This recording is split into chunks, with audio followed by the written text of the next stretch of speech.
Hi guys, good evening.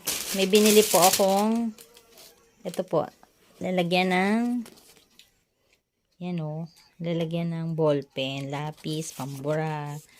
Kasi sikip na po yung aming lalagyan. So, ganito pala siya. Gagawin mo pa.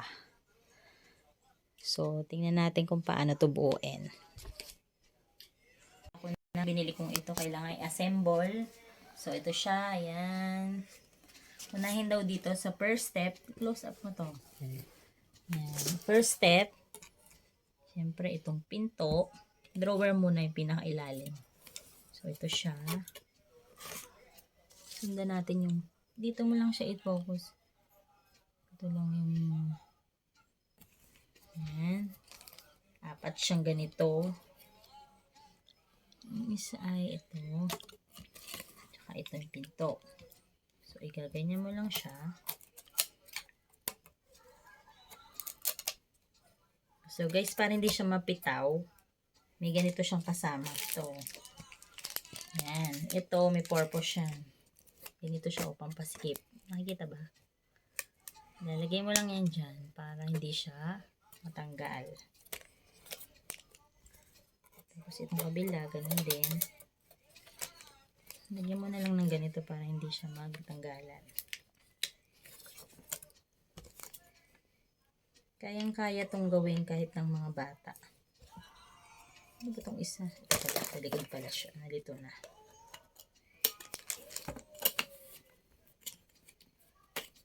So, bawat gawa ko lalagyan ito.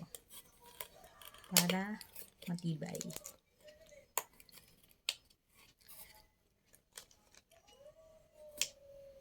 Yan.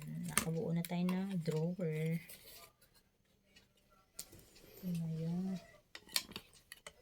hinabit na po ito ng aking asawa. Yung kanyang hilahan.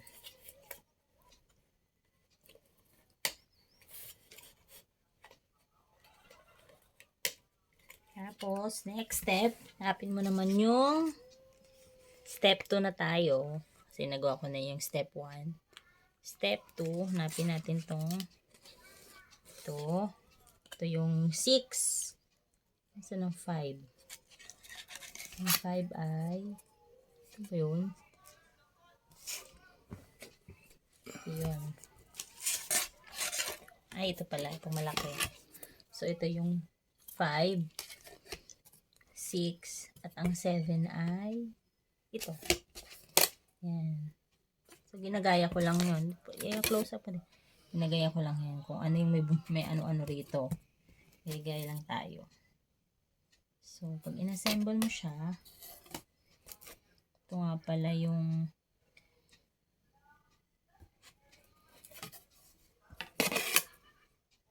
ilagay mo to sa ilalim. Yan. Para sabing hindi matanggal, lagyan mo na agad nito. Diba? Tapos, sunod itong sa taas.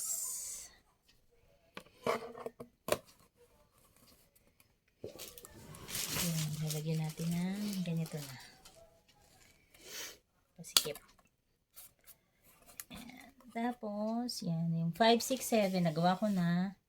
Tingnan mo nis. 8, 8, tsaka 9.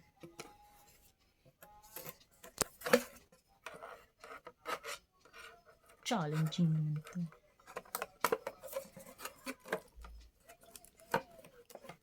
Medyo bitin yung mga ano nung iba. Kapos. Kapos yung butas ng iba. Kaya, hindi mag-abot. So, hindi naman pwedeng i-turn. Kaya hindi siya malagyan tuloy ng pang-lock. Ang kabila, ito naman.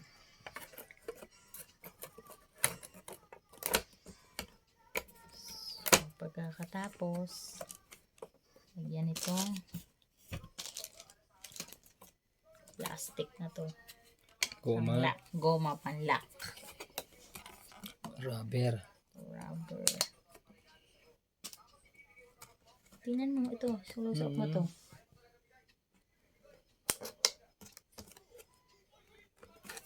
Yung ilalim. Hindi na makita. Kaya, kailangan magtama siya sa butas para siya maisara. Ay, natanggal yung isa. Diba yun? Unahin mo muna sa isa kasi. Kaya yung kabila naman daw.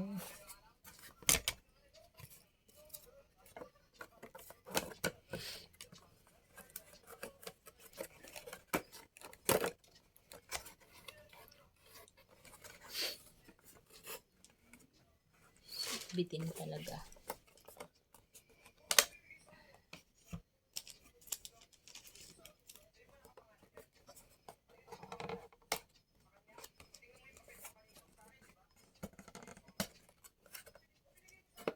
Kaya itong gawin ng mga bata.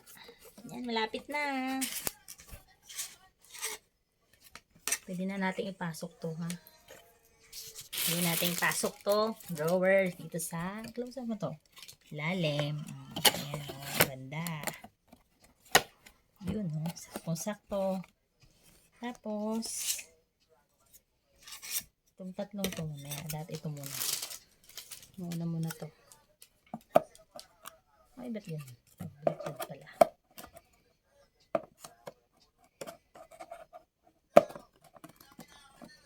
Tapos, malapit na siya matapos. Ito namang isa. Doon, no? So, diba? Lalagyan ulit natin ng Rubber. sauce. Wala ng rubber. Yan. Ubus na. Panara.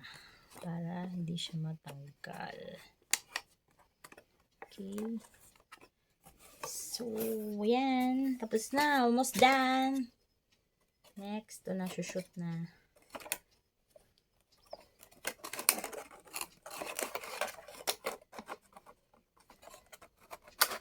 Yun, no? Diba? Close up na, daddy. What na, less na to.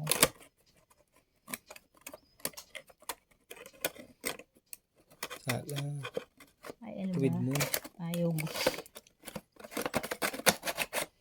Sa nipis kasi baka maputol ko eh.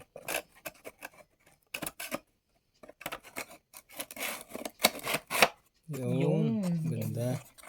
Tapos ito pala, hindi ko lang alam kung kayang abutin to ng rubber. Kasi siyempre, para tumibay, dapat lagyan mo rin ng rubber. Ang tanong, kung abot. Naku, hindi aya. Hindi, walang rubber dyan. Maganda sana kung may rubber din, para medyo matibay siya. Kahit yung isa lang malagyan.